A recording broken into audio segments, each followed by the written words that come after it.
Summer की मौत के बाद अनुपमा ने खाई कसम, करेगी अनुज को बेगुनाह साबित। जी हाँ, क्या है पूरी खबर, चलिए आज की इस वीडियो में हम आपको बताते हैं कि आखिरकार अनुपमा ने क्या कसम खाई है और इसे किस तरीके से पूरा करेगी। दरअसल हम अपकमिंग ट्रैक की बात कर रहे हैं। सीरियल में अपकमिंग आप क्या कुछ देखेंगे इस बारे में हम आपको बताने वाले हैं, लेकिन उससे पहले बता दें ये सारी बातें जो हम आज की इस वीडियो में आपको बताएंगे वो बेबुनियादी नहीं है। ये सारी बातें ऑन लोकेशन शूटिंग के दौरान पाई गई खबरों पर आधारित है, यानी कि अपकमिंग ट्रैक में आपको कुछ ऐसा होते हुए नजर आ सकता है। तो जरूर से ही इतनी मेहनत के लिए वीडियो को लाइक, चैनल पर नए हैं तो चैनल को सब्सक्राइब और पास खड़े घंटे बटन को दबा दें ताकि ऐसी और तमाम खबरें आप तक सही समय पर पहुंचती रहे। तो चलिए वीडियो की शुरुआत करते हैं दोस्तों, जहां पर हम आप सभी को बता दें कि अपकमिंग ट्रैक में आप देखेंगे कि किस तरीके से जो अनुपमा है उसके सामने ये सच आता है कि असली गुनहगार अनुज है, क्योंकि वनराज अनुज पर इल्ज़ाम लगाते हैं और यहाँ पर अनुपमा का दिल चीख चीख के कह रहा होता है कि अनुज ने ये सब कुछ नहीं किया है, अनुज इसके असली कातिल नहीं हो सकते हैं और अगर अनुज से ये गलती हुई है तो गलती से हुई होगी। कोई अनुज ने जानबूझ के समर की जान लेने की कोशिश नहीं की और ना ही अनुज कभी ऐसा कर सकते हैं,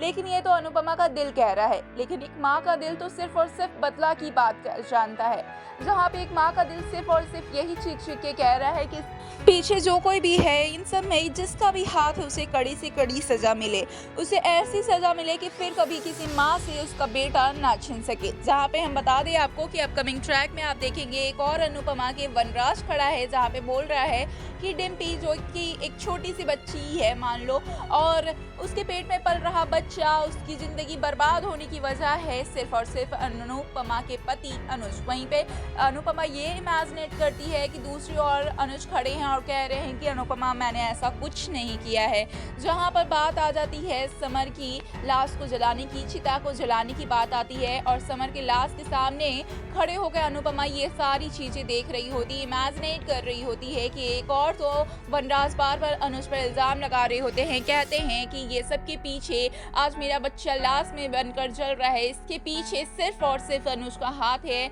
और वहीं दूसरी ओर अनुज अपनी सफाई देते हैं और बताते हैं, याद दिलाते हैं कि आखिरकार अनुज ने अनुपमा के लिए, उसकी फैमिली के लिए, समर के लिए कब कब क्या कुछ किया है। जहां पे अनुपमा पूरी तरीके से समझ गई है कि ये सबके पीछे अनुज का हाथ नहीं है, जरूर ये किसी न किसी की चाल है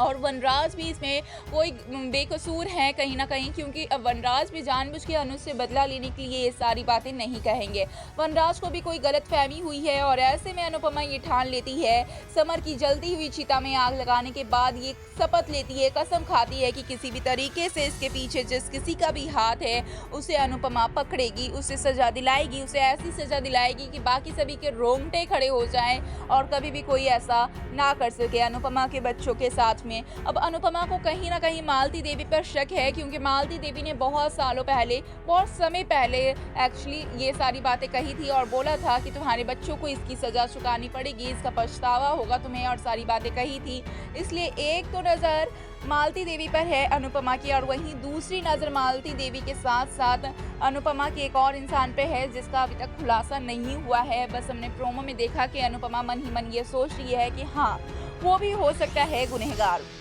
यानी कि अनुपमा अब ठान चुकी है और इन सब के पीछे लगने वाली है। अनुपमा अपने सारे सदमे को भूलकर समर को इंसाफ दिलाएगी और बाकी जो उनके बच्चे बचे हुए हैं उनको सेव करेगी, क्योंकि अनुपमा समझ चुकी है कि इसके पीछे जिसका भी हाथ है वो बहुत ही चालाक है और अनुपमा के और बच्चों पर भी हमला करने वाला है, अनुपमा के परिवार पर हमला करने वाला है। इसलिए अनुपमा पूरी तरीके से सतर्क है और सभी पर निगरानी रखते हुए नजर आ रही है। तो इसमें क्या है आपकी राय, आपके अनुसार कौन हो सकता है असली गुनहगार और अनुपमा को अब कैसे लगाना चाहिए उसका पता? हमें कमेंट्स के जरिए अपनी राय जरूर बताएं।